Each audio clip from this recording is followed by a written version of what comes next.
ஆஸ்திரேலியாவிலிருந்து சென்னை வந்தவுடன் மகாவிஷ்ணுவை காவல்துறையினர் விசாரணைக்கு அழைத்துச் செல்ல வாய்ப்புள்ளதாக கூறப்படுகிறது.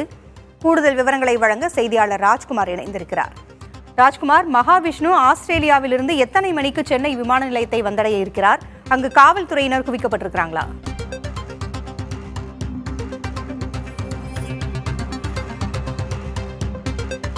சென்னையில் 2 பள்ளியில் அசோக் நகர் மற்றும் சைதாப்பேட்டை பள்ளியில் நடைபெற்ற நிகழ்வில் சர்ச்சைக்குரிய வகையில் சொற்பொழிவு ஆற்றிய மகாவிஷ்ணு மீதான புகார் நேற்றிலிருந்து புகார் கொடுக்க தொடங்கியிருக்கிறார்கள்.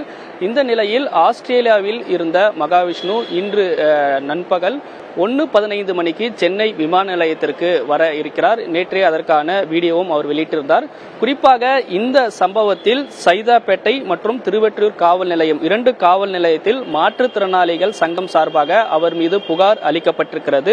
பொதுவெளியில் மாற்றுத்திறனாளி ஆசிரியர் குறித்து அவதூறாகவும் இழிவாகவும் பேசிய நடவடிக்கைக்கு அவர் மீது நடவடிக்கை எடுக்க வேண்டும் என்று புகார் அளிக்கப்பட்டு இருந்தது. எனவே அதன் அடிப்படையில் தான் காவல்துறையினர் அவரை மகாவிஷ்ணுவை அழைத்து விசாரணை செய்ய இருப்பதற்கான நடவடிக்கையை எடுத்திருக்கார்கள். சென்னை விமான நிலையத்தில் இருக்கக்கூடிய காட்சிகளை ஒளிப்பதிவாளர் ஐயப்பன் காண்பித்துக் கொண்டிருக்கிறார். நேற்று காலை மாற்றுத்திறனாளி சங்கம் சார்பாக சைதாப்பேட்டை காவல் நிலையத்தில் அளிக்கப்பட்ட புகாரின் அடிப்படையில் முதல் கட்டமாக அவரை அழைத்து விசாரணை நடத்துவதற்கான ஏற்பாடுகளை காவல்துறையினர் செய்திருக்கிறார்கள்.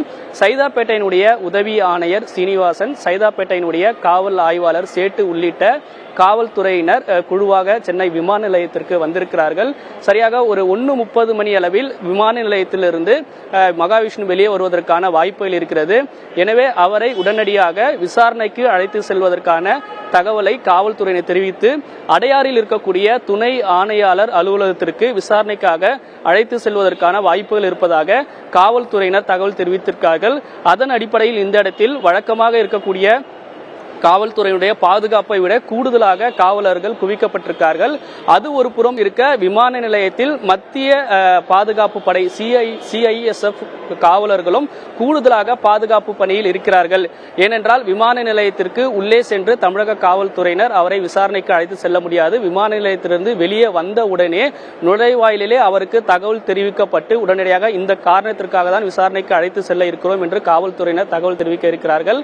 அதன் அடிப்படையில் இன்னும் சற்று நேரத்தில் இங்கிருந்து காவல்துறையினர் விசாரணைக்கு அழைத்து செல்ல இருக்கிறார்கள். இதில் விசாரணையை பொறுத்தவரை காவல்துறையினர் தெரிவிக்கக்கூடிய தகவல், பள்ளியில் நடந்த நிகழ்ச்சியில் மகாவிஷ்ணு பேசிய அந்த சொற்பொழிவினுடைய வீடியோ ஆதாரங்கள் வைத்தோம். அதே போன்று ஆசிரியர்கள் கொடுத்திருக்கக்கூடிய தகவல், அதே போன்று மாற்றுத்திறனாளி சங்கம் அவர் மீது கொடுத்திருக்கக்கூடிய இந்த புகாரின் அடிப்படையில் முதல் கட்டமாக விசாரணை நடத்த இருப்பதாக காவல்துறை அதிகாரிகள் தெரிவித்திருக்கிறார்கள். எனவே இன்னும் சற்று நேரத்தில் சென்னை விமான நிலையத்திலிருந்து மகாவிஷ்ணுவை அடையாறு காவல்துறை துணை ஆணையாளர் அலுவலகத்திற்கு கொண்டு சென்று விசாரணை நடத்துவதற்கான ஏற்பாடுகள் இங்கு இருக்கிறது. பூங்கொழி, மகாவிஷ்ணு தரப்பிலிருந்து யார் வந்திருக்கிறார்கள் அங்கு விமான நிலையத்திற்கு? எப்படி இதை எதிர்கொள்ள போகிறார்கள்? ஏதாவது தகவல் தெரிய வந்திருக்கிறா ராஜ்குமார்?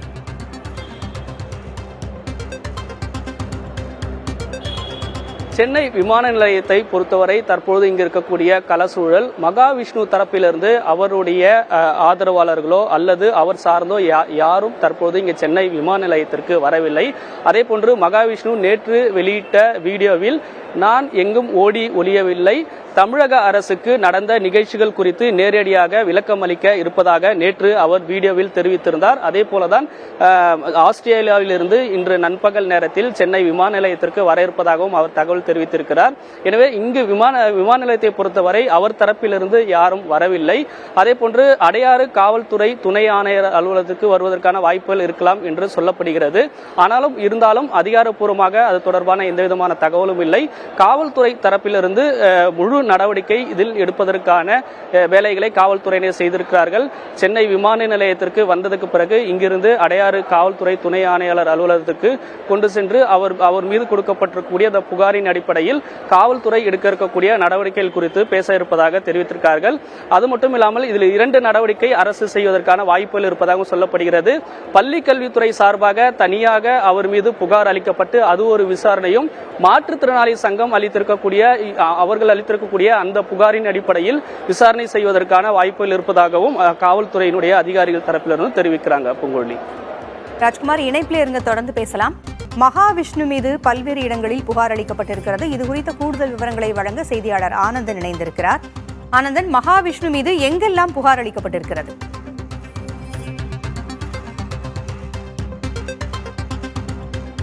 பூங்குழலி மகாவிஷ்ணு குறித்து அவர் என்ன மாதிரியான கருத்துக்களை பதிவு செய்தார், என்ன மாதிரியான நடவடிக்கை மேற்கொள்ளப்பட்டிருக்கிறது தற்போது வரை என்று நம்ம செய்தியாளர் ராஜ்குமார் விரிவாக தகவலை பதிவு செய்திருக்கிறார். அதனைத் தொடர்ந்து காவல் நிலையத்தில் புகார்கள் கொடுக்கப்பட்டிருக்கிறது. சென்னை காவலர் ஆணையர் அலுவலகத்தில் டிசம்பர் 3 இயக்கம் சார்பாக புகார் கொடுக்கப்பட்டிருக்கிறது. திருவொற்றியூர் காவல் நிலையத்தில் சரவணன் என்பவர் புகார் கொடுத்திருக்கிறார். அதே போல நேற்று சைதாப்பேட்டை காவல் நிலையத்தில் வில்சன் என்பவர் புகார் கொடுத்திருக்கிறார். இந்த 3 புகார் தற்போது காவல்துறையிலிருந்து புகார் அளிக்கப்பட்டிருக்கிறது. இந்த நிலையில்தான் காவல்துறையை தற்போது விசாரணைக்காக அழைத்துச் செல்வதற்காக சென்னை விமான நிலையத்திற்கு வந்திருக்கிறார்கள். அதில் அவங்க குறிப்பிட்டு சொல்வது, மகாவிஷ்ணு பேசிய கருத்து மாற்றுத்திறனாளிகளை மிகவும் புண்படுத்தக்கூடிய வகையில் இருக்கிறது. அதுவும் மாணவர்கள் மத்தியில் பேசிய கருத்து ஏற்றத்தக்கது இல்லை. எனவே அவர் மீது உரிய நடவடிக்கை எடுக்கணும். மாற்றுத்திறனாளிகளிடம் சட்டம் இருக்கிறது. அந்த சட்டம் 14, 15 இந்திய சட்டத்தின்படி அவர் மீது நடவடிக்கை வேண்டும். அதே மாற்றுத்திறனாளிகள் உரிமை சட்டம் 92 உட்பிரிவு 1 கீழே அவர் மீது வழக்கு பதிவு செய்ய வேண்டும் என்று அந்த புகார் மனுவில் குறிப்பிடப்பட்டிருக்கிறது. காவல்துறை தற்போது வரை வழக்கு பதிவு செய்யவில்லை என்று காவல்துறை உயர் அதிகாரிகள் நமக்கு தகவல் தெரிவித்திருக்கிறார்கள். தற்போது இந்த புகாரின் அடிப்படையில் சென்னை விமான நிலையத்திலிருந்து அழைத்துச் செல்வதற்காக சைதாப்பேட்டையுடைய உதவி காவல் ஆணையர் சீனியர்சன் அவர்கள் தற்போது இங்கு வருகை தந்திருக்கிறார். நேரடியாக ஒரு காவல் நிலையத்துக்கு அழைத்துச் சென்று இந்த கருத்தை, என்ன மாதிரியான கருத்து பேசப்பட்டது, அது மாணவர்கள் மத்தியிலும் ஆசிரியர் மத்தியிலும் அந்த கருத்து எவ்வளவு அவர்களுக்கு மனசை காயப்படுத்தும் வகையில் இருந்தது எல்லாம் அவர் ஆராய்ந்து, அவர் உரையை ஆராய்ந்து அதன் பிறகு மாற்றுத்திறனாளிகள் சங்கத்தில் கொடுத்த புகாரின் அடிப்படையில் வழக்கு பதிவு செய்யப்படுவார்கள். அதன் பிறகு நீதிமன்றத்தின் நடைமுறைகள் இருக்கும்.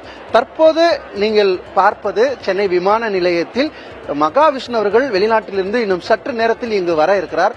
அங்கேயே விசாரணைக்கு அழைத்துச் செல்வதற்கு அனைத்து ஏற்பாடு இருக்கிறது. சென்னையில எந்த இடத்தையும் அவர் வைத்து விசாரணை செய்ய இருக்கிறார் நமக்கு இன்னும் காவல்துறை சார்பாக தெரிவிக்கப்படவில்லை. இருப்பினும் ஒரு காவல் நிலையத்திற்கு இங்கிருந்து அழைத்துச் சென்று விசாரணை செய்ததற்கு பிறகு அவர் மீது என்ன பிரிவின் கீழே வழக்கு பதிவு செய்ய இருக்கிறார்கள் அப்படின்னு தெரிய வரும். அதன் பிறகு சட்ட நகர்வுகள் இருக்கும். பூங்குழலி, செய்தியாளர்கள் இருவருக்கும் தற்போதைய தகவல்களை வழங்கியமைக்கு நன்றி. மகாவிஷ்ணு விமான நிலையம் வந்தடைந்த பிறகு என்ன நடக்கிறது என்ற கூடுதல் தகவல்களுக்கு மீண்டும் தொடர்பு கொள்கிறோம்.